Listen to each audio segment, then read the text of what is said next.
Bonsoir à toutes et tous. C'est avec un grand plaisir, évidemment, que je suis là ce soir. Un grand plaisir de vous voir aussi nombreuses et nombreux, non pas pour la dernière ligne droite, parce qu'ici, on soutient une liste de gauche et des écologistes, mais pour les derniers jours, peut-être plus qu'à fond encore que dans les derniers temps, même si je crois qu'il y a eu jusque-là une très très belle campagne partout, dans tous les quartiers de Colombes. C'est vrai que beaucoup de personnes se décident les tout derniers jours. On voit y compris qu'il y a des gens qui peut-être aujourd'hui hésitent encore à aller voter du fait d'un certain virus. Il y en a beaucoup même qui disent que peut-être ils ne peuvent pas aller voter. Donc tous les liens, tous les moments où vous pouvez voir ces personnes, c'est aussi un moment pour les convaincre et leur proposer pourquoi pas la procuration quand ces personnes ont bel et bien décidé eh bien de ne pas se déplacer.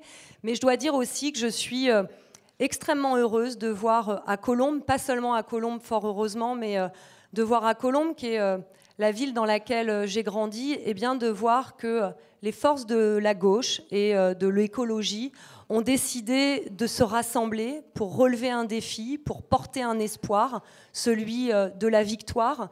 Et quand je dis les forces de gauche, les forces de l'écologie, il ne s'agit pas que de partis politiques, il s'agit aussi de partis politiques. Et moi, je suis heureuse que mes camarades du Parti communiste aient fait ce choix, comme les autres, mais aussi tout simplement des citoyens et des citoyennes déjà engagés pour leur ville, dans des associations, dans leur quartier, sur une cause, et de les voir aujourd'hui ensemble dans cette démarche pour porter un espoir.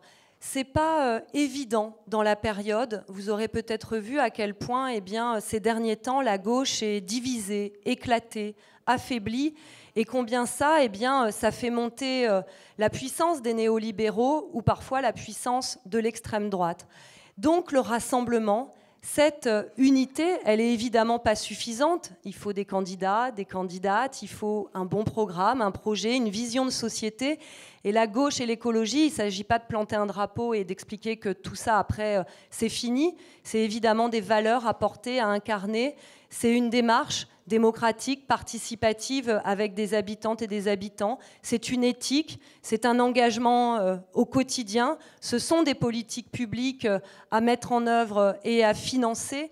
Mais autant dire que le rassemblement, s'il n'est pas opéré, eh bien, je crois que dans une période comme celle-là, eh bien, c'est considéré qu'on ne s'accorde pas la possibilité d'une victoire quand on décide de ne pas se rassembler. Donc moi, je veux dire à quel point eh bien, je suis heureuse et fière de voir que chacun et chacune a pris ses responsabilités pour ce rassemblement, pour Colombes, pour les Colombiens et les Colombiennes. J'espère d'ailleurs eh bien, que dans de nombreux endroits dans ce pays, où d'autres comme vous ont fait ce choix-là, eh bien, ça permettra de montrer qu'il y a une alternative dans ce pays, une alternative de la gauche et de l'écologie, qui permet de refuser ce scénario finalement qui se déroule maintenant presque à chaque élection, eh bien, où au second tour, il faut choisir entre une droite LREM ou LR, ou une extrême droite du Rassemblement national. Et on aura d'autres échéances à venir par la suite. Je crois qu'évidemment, les citoyens, quand ils votent aux élections municipales, ils votent pour une équipe municipale, un projet municipal, mais nous le savons, ils votent aussi dans un contexte eh bien, où il y a une réforme des retraites absolument injuste, un gouvernement qui a décidé de passer en force, de ne pas écouter la majorité dans ce pays qui refuse cette réforme des retraites, mais aussi un gouvernement qui a décidé encore un peu plus de passer en force avec le 49.3. Et ici, on voit combien, souvent quand on dit eh bien, ce gouvernement qui a tenté de faire croire qu'il était de gauche et de droite, nous on dit oui, il est de droite et il mène des politiques clairement de droite, où il tente de tout privatiser. On finit par se demander ce qui va rester de public et rester sous la maîtrise publique une fois qu'ils auront tout privatisé. Mais ici, on voit finalement à quel point la confusion est totale, puisque eh bien, sous cette même majorité, on retrouve des adjoints qui sont investis par un parti Les Républicains, d'autres par un parti La République En Marche, d'autres qui n'ont pas réussi à avoir l'investiture. En tout cas, on voit bien à quel point ils ont mené, comme se mène partout dans le pays, un démantèlement des services publics, une privatisation de tout un pan eh bien, de ces services utiles aux populations, des fermetures de structures de proximité hyper essentiels aux populations.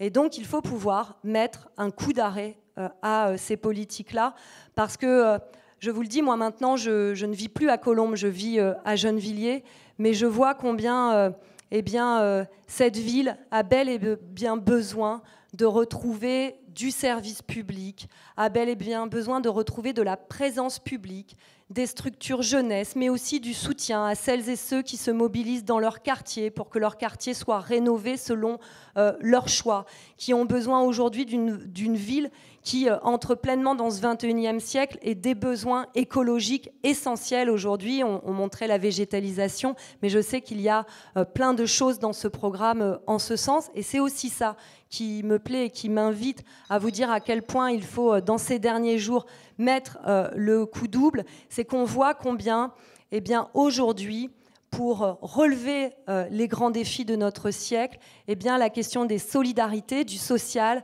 et la question de l'écologie, elles doivent être intimement liées dans un même projet. On ne peut pas les séparer, soit parce qu'on se retrouve dans une écologie extrêmement punitive qui continue de privilégier les plus riches, soit on reste dans une forme de productivisme qui tente coûte que coûte et bien mal de sauvegarder des emplois, mais qui tue la planète. Et ça, c'est vrai aussi au niveau local. Donc voilà, je ne veux pas être plus longue parce qu'il y a beaucoup d'autres personnes qui vont vous dire les raisons de leur présence et de leur soutien. En tout cas, voilà, vous savez, nous, on n'est pas pour le 49.3, nous, on est pour que le 15.3, le 15 mars, dimanche, entre 8h et 20h, vous soyez les plus nombreuses, le plus nombreux à taper 6 pour se donner toutes les chances, avec Patrick Shemovitch, d'être le plus haut possible le premier tour pour pouvoir l'emporter au second tour. Très belle soirée à vous.